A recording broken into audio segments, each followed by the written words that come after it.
Donc, j'avais prévu de vous faire un live, ça fait déjà un bout. Je suis pas très live, puis je me suis rendu compte aussi que les thèmes que je voulais aborder, ben, ça aurait été un monologue. Donc, au final, ben, je vous présente ce que je voulais vous présenter. Ça va être évidemment plus court que si je l'avais fait en live.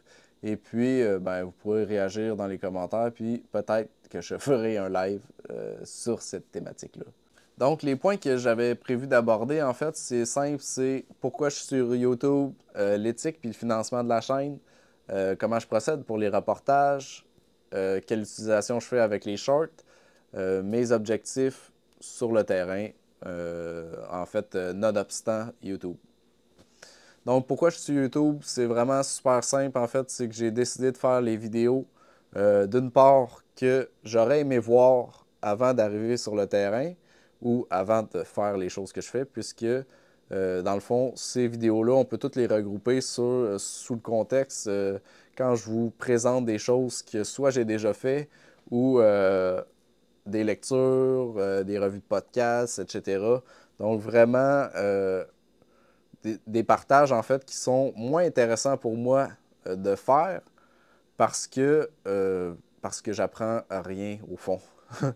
Tout simplement. Parce que j'apprends rien parce que je fais juste présenter, dans le fond, ce que j'ai fait. Mais c'est uniquement pour le plaisir du partage. Ensuite, j'ai décidé de faire également les vidéos que j'avais envie de voir sur YouTube. Donc, je pense que en tout cas, moi, c'est mon cas.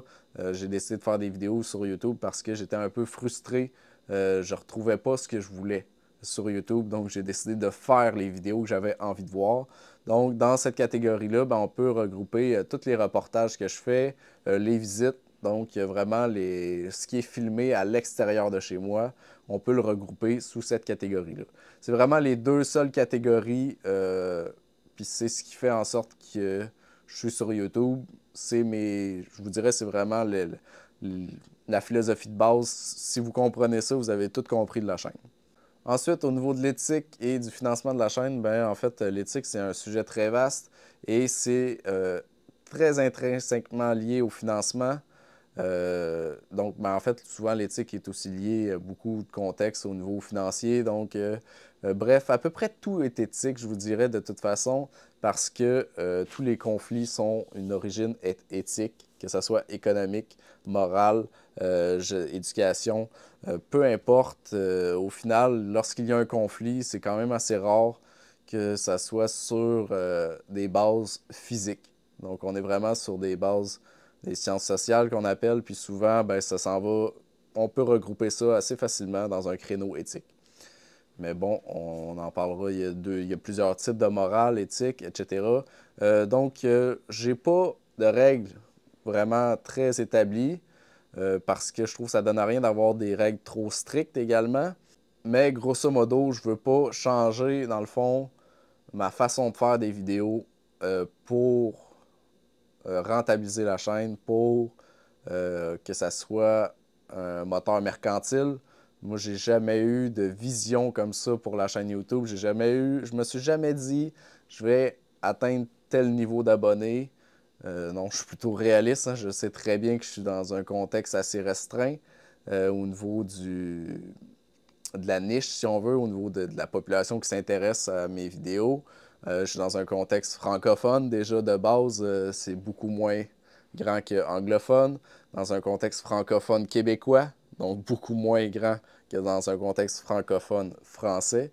Évidemment, on est 8 millions au Québec, ils sont 66 millions en France. Et évidemment, les Africains, francophones, je pense pas qu'ils s'intéressent beaucoup à un contexte québécois hivernal. Bref, il y a le contexte aussi, contexte climatique qui fait que c'est également encore plus restreint. Donc, j'ai toujours été réaliste là-dedans, puis je me suis jamais dit, ça me prend 10 000, ça me prend 100 000 abonnés. Jamais, aucunement. En fait, la seule chose que je me suis dit, c'est de faire les vidéos que j'avais envie de voir et faire les vidéos que j'aurais aimé voir, tout simplement.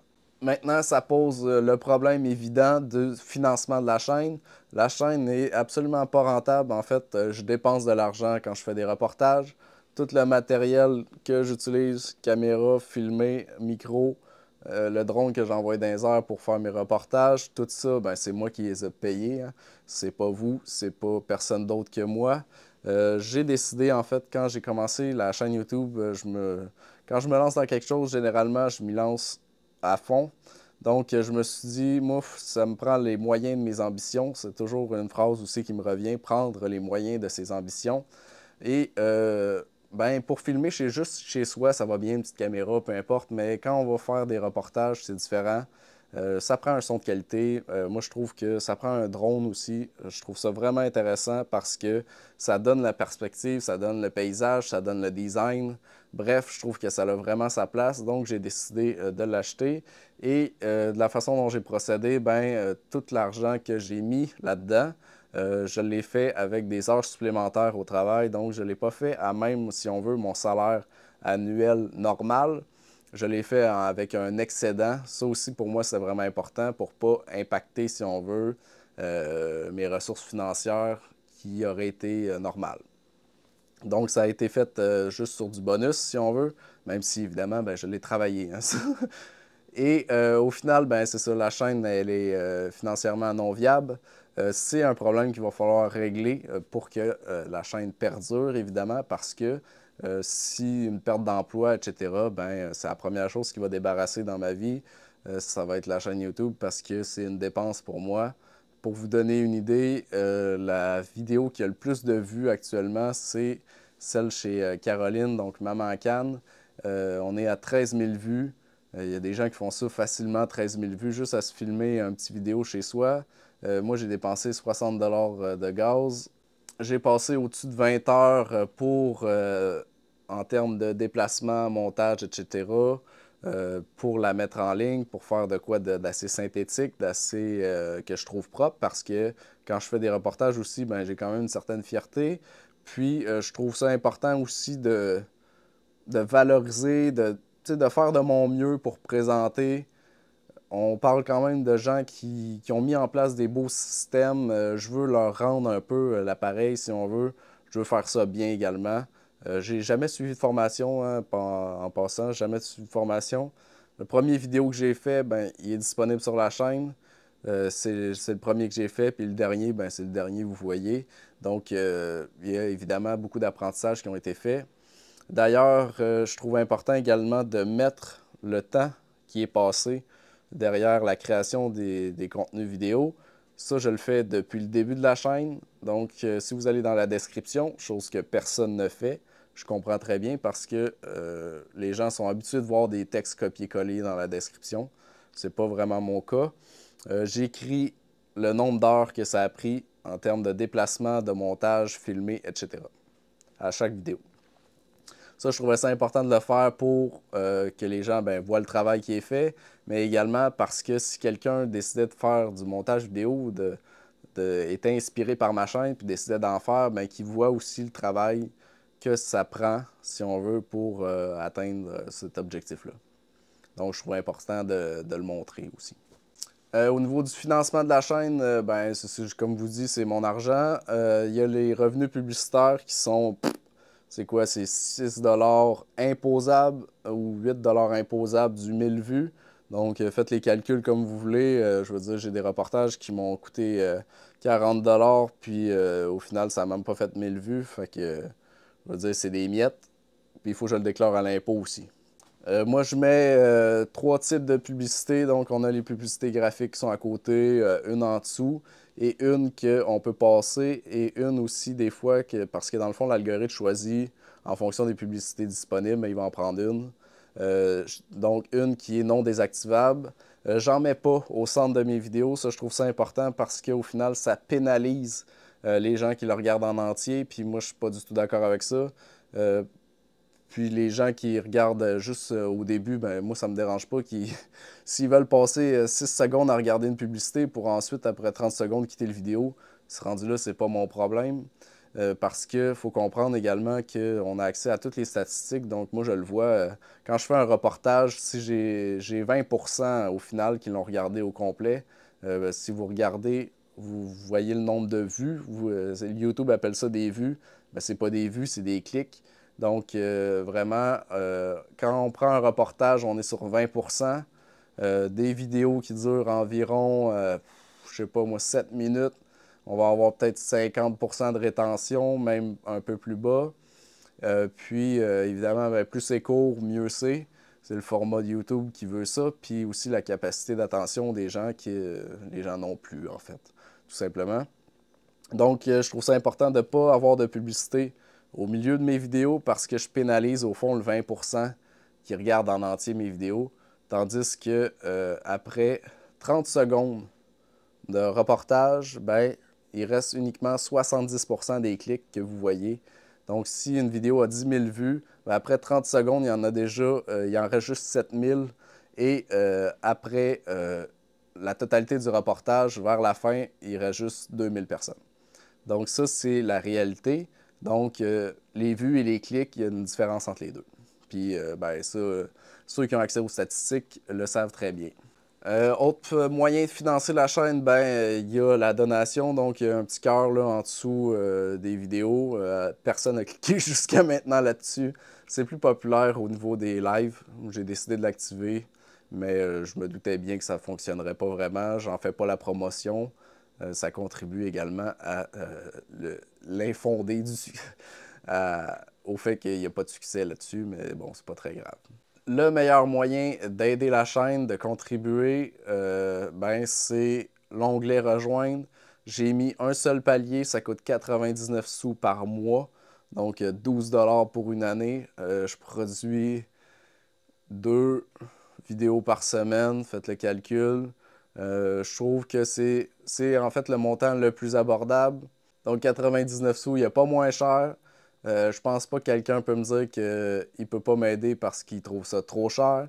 Vraiment, si une personne trouve que 99 est trop serré, que 99 sous c'est trop pour elle par mois, puis qu'elle trouve que je fais du bon contenu, puis que ça mérite d'être soutenu, mais que c'est trop cher, ben en fait, je dirais arrête de regarder mes vidéos, puis regarde des vidéos pour trouver comment augmenter tes revenus puis diminuer tes dépenses. That's it. Donc, vraiment, c'est le moins cher qui est disponible. Un seul palier aussi. La plupart des chaînes vont vous offrir plusieurs paliers. J'en offre un seul pour ne pas faire de démarcation, pour ne pas faire de clivage entre les personnes qui me soutiennent. Donc, tout le monde est sur le même pied d'égalité. Donc, 99 sous, ben, c'est aussi désactivable à tout moment. Vous pouvez payer le premier mois et immédiatement désactiver. Donc, vous le serez pas ça ne sera pas débité de votre carte de crédit le mois suivant. Quel avantage? Ben, vous contribuez à reconnaître que je fais... vous me soutenez, vous contribuez au fait que la chaîne pourrait durer. Moi, j'ai évalué que ça prendrait 200 membres pour que vraiment ça soit soutenable au niveau de 2 reportages par mois, puisque évidemment on enlève la part de YouTube, on enlève les impôts. Avec ça, ben là, ça serait correct. Dans le fond, je ne dépenserais plus d'argent, ce qui est vraiment important dans le futur, parce que sinon la chaîne ne tiendra pas. Actuellement, on est 13 membres, juste pour vous donner une idée. Donc, sur 3600, il y a 13 personnes qui trouvent que je fais du contenu qui vaut 99 sous par mois. Ça en dit long sur la bienveillance des internets. Mais, autre point, ça vous donne accès au contenu en primeur, puisque tout mon contenu est enregistré d'avance. Je fais vraiment rarement une journée que je vais publier le jour même. Donc, c'est tout disponible en avance et sans publicité. Donc, toutes les vidéos en primeur sont... je désactive la publicité, donc elles sont sans publicité. Toutes les vidéos en primeur sont minimalement une semaine à l'avance avant leur publication aussi. Donc, ça vous donne une semaine avant la publication publique, si on veut. Ensuite, ben, je mets également votre nom, votre pseudonyme en remerciement à la fin de mes reportages. Donc, pour vous remercier tout simplement de croire en ce que je fais, de croire en ce qu'on montre, de me donner la possibilité de continuer de faire ces vidéos-là. Je vous dirais que la principale problématique, c'est vraiment l'aspect financier parce que je sais pas là, si mon drone brise, si ma caméra brise, si mes micros brisent, je suis rendu à me demander est-ce que je vais continuer tout simplement parce que faut tout le temps mettre de l'argent, puis ben, je le ferai pas indéfiniment, ça c'est certain. Au niveau des reportages, il y en a vraiment plein à venir. je suis du genre à m'en mettre beaucoup. Donc, cet été, là, il va y avoir plein de visites, il va y avoir plein de vidéos qui vont être faites. J'essaie de faire des choses les plus diversifiées possibles aussi, là. Juste à regarder les reportages que j'ai faits jusqu'à maintenant. On a quand même vu de l'élevage de canards au pâturage, de poules au pâturage. On a vu du homestead, des bovins, des poules, des cochons, des semenciers, non, mais ça va être cet été, on va voir des semenciers. On était supposé en voir un l'année passée. Du maraîchage, bio-intensif. Bref, j'essaie de vraiment. On a vu aussi la culture de champignons, on a vu l'aéroponie, donc je vous mélange même de l'agriculture urbaine, de l'agriculture plus rurale. Bref, moi j'essaie de vraiment de tout prendre. Puis ensemble, ben, on regarde ce qui nous intéresse, puis on prend. Le but, c'est de prendre le meilleur de chacun. Le but, c'est d'apprendre. C'est comme ça que je vois ça, les reportages. La façon dont je fonctionne, ben, je me présente, j'envoie un message à la personne concernée. J'ai vraiment une liste, là. J'ai au-dessus de 80 fermes, là, j'ai un papier avec au-dessus de 80, puis j'en choisis là-dedans. J'envoie des messages, j'essaie d'établir le meilleur temps de l'année. Je me réserve évidemment ce qui est agriculture urbaine intérieure pour l'hiver. Beaucoup plus facile. C'est beaucoup plus facile à filmer. T'as pas, parce qu'il faut évidemment la température. Si mouillatio en extérieur, ben là, oubliez ça. Donc, il y a plein de facteurs à prendre en compte. Ça me demande beaucoup de logistique aussi. Je trouve ça important, je le fais, mais évidemment, je ne sais pas combien de temps je vais pouvoir assumer ces coûts-là, assumer tout ça. Donc, ben, je vous enjoins à activer l'onglet Rejoindre si ça vous intéresse, si vous trouvez que je fais du bon contenu. Et puis, finalement, ben, c'est ça. J'essaie aussi de le faire, c'est-à-dire que je ne visite pas avec la personne avant. Vraiment, on se présente, on parle un peu, puis on commence tout de suite à filmer pour que ça soit le plus naturel, ça soit le plus spontané, ça soit de la surprise. Je trouve ça important également. Donc, ben, vous le voyez, c'est un peu un format visite, puis avec mes questions, etc. Et un autre point important aussi, c'est que la personne soit, entre guillemets, maître de son image, c'est-à-dire que moi, j'envoie toujours un lien à la personne en privé pour qu'elle valide le contenu, que c'est correct pour elle, euh, parce que je trouve ça vraiment important. C'est quand même l'image de la personne qu'on met de l'avant. Puis, ben, il y a des gens qui peuvent faire n'importe quoi avec ces images-là. Donc, je trouve important que le message qui va être envoyé soit celui que la personne euh, voulait envoyer également. Donc, il y a toujours un lien. La première personne à voir la vidéo, c'est évidemment moi, mais la deuxième, c'est la personne qui était acteur dedans. Donc, ça, je trouve ça vraiment important également. Puis après, ben, c'est évidemment les membres. Et au final, elle est rendue publique. Maintenant, l'utilisation des shorts, ce que j'en fais, au début, je n'étais pas vraiment chaud à l'idée de faire des shorts, mais je me suis rendu compte que ça avait quand même un potentiel, ça avait quand même quelque chose d'intéressant, dans le sens où on peut apprendre des choses même dans un format de euh, 4 à, je pense, c'est 1 minute. Il y a moyen de faire quelque chose. Je m'en sers surtout pour l'identification, animaux, plantes, etc. Juste présenter des petits cours partage. Les shorts, c'est aussi vraiment avantageux pour faire connaître la chaîne parce que lorsqu'on sort une vidéo normale, comme celui-ci, l'algorithme ne les met pas du tout en valeur. Il va juste les mettre pour les abonnés et encore là, pas tant. Donc, ça ouvre une fenêtre, ça ouvre la disponibilité. Je m'en sers, donc si vous voyez beaucoup de shorts aussi, c'est que je prends des extraits. YouTube nous donne le droit de prendre des extraits qui sont disponibles. On prend des extraits de reportages, par exemple, plein de petits extraits. J'ajoute un peu d'écriture, etc.